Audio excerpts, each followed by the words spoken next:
2 साल पहले हाथरस में आपको पता होगा कि एक गैंगरेप हुआ था। वहाँ पर जो पूरा मामला प्रकरण में आया था, उसका अभी कुछ दिनों पहले, 1-2 दिन पहले फैसला आया है कोर्ट से। 3 आरोपी जो उसमें थे बरी हो गए हैं, एक को वहाँ पर सज़ा मिली है।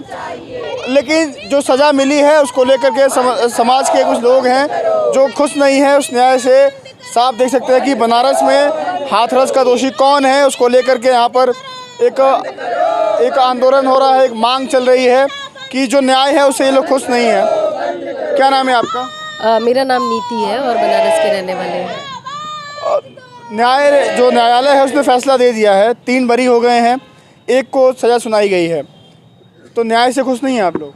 नहीं, हम लोग न्याय से बिल्कुल खुश नहीं हैं, क्योंकि 3 सालों से एक उम्मीद थी कि शायद न्याय मिलेगा, और जब न्याय मिलने की बारी आई है तो ये हुआ कि 3 लोगों को बरी कर दिया गया है। तो ये एक बहुत बड़ा क्वेश्चन मार्क है कि अगर सामूहिक बलात्कार हुआ था तो वो बलात्कारी कौन है, क्योंकि अगर सामूहिक बलात्कार है तो कि कोई एक तो नहीं होगा, और 3 को बरी किया जा रहा है। ये मासूम है अगर, तो वो 3 कहाँ हैं जो ऑन द स्पॉट उस समय थे दोषी? तो ये बहुत अजीबोगरीब न्याय मिला है कि 3 को बरी कर दिया जा रहा है, एक को सज़ा, और एक को सज़ा भी दी जा रही है तो उसमें भी ये दिखाया जा रहा है कि वो बेचारा है, वो गैर इरादतन किया है। तो ये सारी चीज़ें हैं जो न्यायालय पे भी क्वेश्चन मार्क है, और जो रिपोर्ट लगाया है उसके ऊपर भी क्वेश्चन मार्क है। मैं आपको बता दूं कि इस पूरे प्रकरण को जो सारी घटना घटी उसको कवर करने के लिए गए जो कप्पन थे, सिद्दीकी कप्पन, जो केरल के पत्रकार, वो 2 साल लगभग जेल में रहे, और अभी जब बाहर आए हैं तो वो जमानत पे बाहर आए हैं। तो पत्रकार एक कवर करने जाता है, उस पूरे मामले को दिखाता है, तो उसको 2 साल की सज़ा होती है, जमानत पर बाहर आता है। और जो उसमें सभी जिनको दोषी मतलब अभी माना तो नहीं गया है, लेकिन दोषी जो थे कहा जाता था, उनमें 3 बरी हो गए हैं। कैसे देखते हैं मामले को? पूरा मामला तो पूरा का पूरा अभी हर एक, सिर्फ इसी मामले को ना देखा जाए, जितने भी महिला हिंसा के केसेस हैं आप उसमें देख लीजिए। जब भी चाहे बिल्किस बानो का हुआ हो या बनारस में भी बहुत सारे ऐसे छोटे छोटे तमाम केसेस होते हैं। अभी एक 11 साल की बच्ची को 4 दिन पहले यहीं पे वरुणा नदी के पास में झाड़ी में पाया गया। उसको क्यों मारा गया, वो बच्ची का क्या अपराध था, गले पे उसके निशान मिला है टूटने का। तो ये तमाम तरीके का जो आवाज़ उठाएगा उन पत्रकारों को, तो मतलब पूरे लोकतंत्र का एक नाश जिसको कहा जाता है वो हो रहा है। तो इसीलिए अभी आप देखेंगे कि हमारे इस कार्यक्रम में ना कोई अधिकारी आ रहा है, ना कोई पत्रकार आ रहा है। पत्रकार जो आ रहे हैं वो भी बहुत गिने चुने आते हैं। कैसे खबर लगाएंगे, ये उनको कई तरीके से दबाव आता है, वो कहीं ना कहीं दबाव में ही रहते हैं। जैसे हाथरस के भी आप देखेंगे, जब केस हुए थे बहुत सारे लोग गए, उनको भी अजीब बातों से कि ये लोग भी इसमें मिले हुए हैं या फिर ये राजनीति कर रहे हैं, ये राजनीति की वजह से मुद्दे को उठा रहे हैं। हम हमेशा बात ये रखनी चाहिए कि कभी भी घटना घट रही है, अगर कोई राजनीति पार्टी चल रही है तो चली जा रही है, तो क्या वो घटना राजनीतिक हो गई? क्या वो लड़की के साथ कुछ नहीं हुआ? जब भी कोई भी अपराध हो रहा है तो फिर उसको राजनीति में परिवर्तन कर दिया जा रहा है, फिर उस जगह पे न्याय क्वेश्चन मार्क हो जा रहा है। आप तो न्यायालय पे सवाल उठा रही हैं। हाँ बिल्कुल, न्यायालय में सवाल उठा रहे हैं, क्योंकि हमेशा न्याय जो मिल रही है वो अजीब गरीब मिल रही है। बिल्किस बानो के समय भी यही कह दिया गया, ये 14 साल तक जेल में थे। मतलब आप ये अपने ऊपर ही सवाल उठा रहे हैं कि शायद आप मासूमों को पकड़ के जेल में डाल दे रहे हैं, जो बाद में ये कह दे रहे हैं कि बेचारे आरोपी नहीं थे, इनको हम सज़ा नहीं दे सकते। इस देश की सरकार लगातार गिना रही है कि महिलाएं सुरक्षित हो गई हैं, बेटियां सुरक्षित हैं। 2022 यूपी विधानसभा में आप बयान सुनी होंगी, देश के गृह मंत्री कहते हैं कि यूपी में बहन बेटियां अगर रात को 12 बजे स्कूटी से चलती हैं, गहने पहन के चलती हैं, तो वो घर लौटेंगी सुरक्षित, कोई दिक्कत नहीं है। अपराधी गुंडे माफिया काँप रहे हैं। अगर पूरी सरकार, पूरे समाज, पूरे न्यायालय को लगता है कि सिर्फ बलात्कार से बचाना ही महिला सुरक्षा है, तो शायद वो एक बार को सोच सकते हैं। लेकिन जो घर के अंदर महिला होने के नाते गैर बराबरी हो रही है, समाज में बाहर निकल, एक लड़की अगर एशिया वर्ल्ड कप में खेलने चली जा रही है या क्रिकेट टीम बन गई है, इसका मतलब ये नहीं है कि सड़क पे या घर में रहने वाली हर बच्ची को न्याय मिल रहा है, उनके साथ हिंसा नहीं हो रही है। हर रोज़ लड़कियों, औरतों को महिला होने के नाम पे जो छेड़खानी या सब कुछ छोड़ दीजिए, जो गैर बराबरी की जा रही है, क्या वो हिंसा नहीं है? लड़की हो लड़की की तरह रहो, ये हिंसा नहीं है? लड़की हो बाहर नहीं जाना है, लड़की हो इस तरीके का कपड़ा पहनना है, छोटे कपड़े नहीं पहनने हैं, ये सब हिंसा नहीं है? ये सारी अगर हिंसा नहीं है तो भाई हिंसा नहीं है।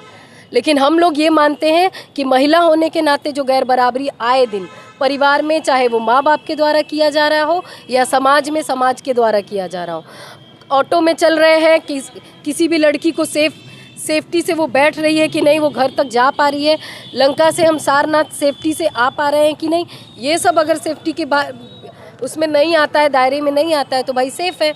लेकिन सरकार, न्यायालय और जो लोग भी ऐसी बातों को उठाते हैं, उनके लिए लगता है कि जब तक अपराध नहीं हो रहा है, जब तक बलात्कार नहीं हो रहा है, तब तक महिला सेफ़ है। अब तो फैसला आ चुका है, अब आगे आप लोग क्या करेंगे, फिर क्या सोचा है आप लोगों ने? हमको लगता है कि हम लोग लगातार ये आवाज़ उठाएंगे कि ये जो न्याय मिला है वो न्याय बहुत ही गलत तरीके से मिला है। ये एक तरीके से और बड़ा अन्याय है, बलात्कार को बढ़ावा देने जैसा न्याय मिला है।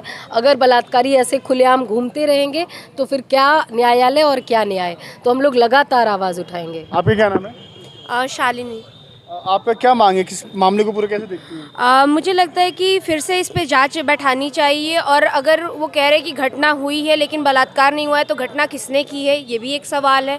तो वो मासूम तो है नहीं, और जहाँ तक सवाल है कि उस पीड़िता ने मरने से पहले भी बयान दिया हुआ है, उस बयान को भी कंसिडर करना चाहिए और मामले को फिर से जांच में लाना चाहिए, और फिर से सभी जो आरोपी थे उन पे बातचीत की जानी चाहिए, उन पे फिर से कार्यवाही शुरू करनी चाहिए। न्याय से खुश नहीं आप लोग? मुझे बिल्कुल भी खुशी नहीं है। मुझे लगता है यहाँ पे जितने भी लोग हमारे साथ खड़े हैं वो इसीलिए खड़े हैं क्योंकि वो खुश नहीं हैं। तो हम बिल्कुल खुश नहीं हैं इस न्याय से, और हमें लगता है ये न्याय ही नहीं है। खुशी की बात तो दूर की बात है, हमें ये लगता है न्याय ही नहीं है। चलिए लौटता हूँ, क्या नाम है आपका? मेरा नाम इंदु है और मैं दखल संगठन से हूँ। तमाम सवाल खड़े हो रहे हैं कि न्याय सही नहीं हुआ है, कैसे देखते हैं मामले को आप?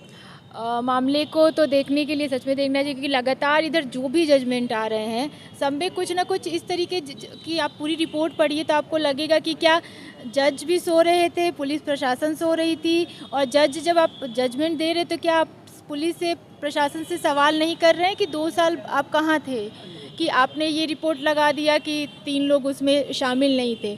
तो मुझे लग रहा है कि न्यायालय पे ये बहुत बड़ा सवाल है कि आप जजमेंट देने से पहले सवाल क्यों नहीं कर रहे पुलिस में। इस पूरे मामले को जो पीड़िता की तरफ से जो लड़ाई लड़ रही थी कोर्ट में, वो सीमा कुशवाहा वकील थी, एक जानी मानी एडवोकेट हैं। अब क्या उनका मनोबल कैसा रहा होगा इस पूरे मामले को लेकर? मुझे लग रहा है परिवार और उनका, दोनों लोगों का मनोबल टूटा होगा, क्योंकि सबसे ज़्यादा भरोसा न्यायालय पे होता है। न्यायालय हर चीज़ से ऊपर माना जाता है, प्रशासन, सरकार, सबसे। और जब न्यायालय इस तरीके का जजमेंट देगा तो एक भरोसा तो टूटेगा ही। हम लोग का भी टूट रहा है, उनका भी ऑफकोर्स टूटा ही होगा। अब आगे क्या कदम होगा आप लोगों का? आगे यही है कि अभी तो हम लोग आज ज्ञापन देने के लिए देखिए यहाँ इकट्ठे हुए हैं, लेकिन कोई भी अधिकारी नहीं आ रहे हैं, सिर्फ ज्ञापन लेना है। जबकि तो कोशिश करेंगे कि ज्ञापन के माध्यम से और कुछ प्रोग्राम्स लेके हम लोग न्यायालय से और सरकार से ये आग्रह करें कि वो वापस से जांच कमेटी बैठाएं या और भी जो भी कार्रवाई हो सकती है वो करें। बनारस में मौजूद हूँ। बनारस पे यहाँ पर जो हाथरस कांड का जो हुआ था, उस पर जो फैसला आया है, उसको लेकर के बहुत सारे लोग हैं जो उस फैसले से खुश नहीं हैं। इनका कहना है कि 4 आरोपियों में 3 आरोपी बरी हो चुके हैं, और जो चौथे आरोपी को सज़ा हुई है वो भी जबरी जो होता है कि गैर इजाजतन हत्या के मामले में हुआ है। गैंग रेप या रेप जैसी कोई भी बात उसमें नहीं लाई गई है। सीमा कुशवाहा पूरे मामले को देख रही थी, जानी मानी एडवोकेट हैं वो। उनका कैसा मनोहाल होगा, परिवार पे क्या गुजर रही होगी, सारी मुद्दों पर बातचीत हुई। इन लोगों ने बताया कि न्याय से हम लोग खुश नहीं हैं, हम लोग ज्ञापन देने के लिए यहाँ पर मौजूद हैं, लेकिन कोई भी पुलिस का या प्रशासन का कोई अधिकारी नहीं आया ज्ञापन देने के लिए। मामले को आगे क्या होगा, क्या खबरें आएंगी, तमाम जो भी मुद्दा जुड़ा होगा, हम आपको लगातार इस मामले पर अपडेट देते रहेंगे। फ़िलहाल के लिए नमस्कार।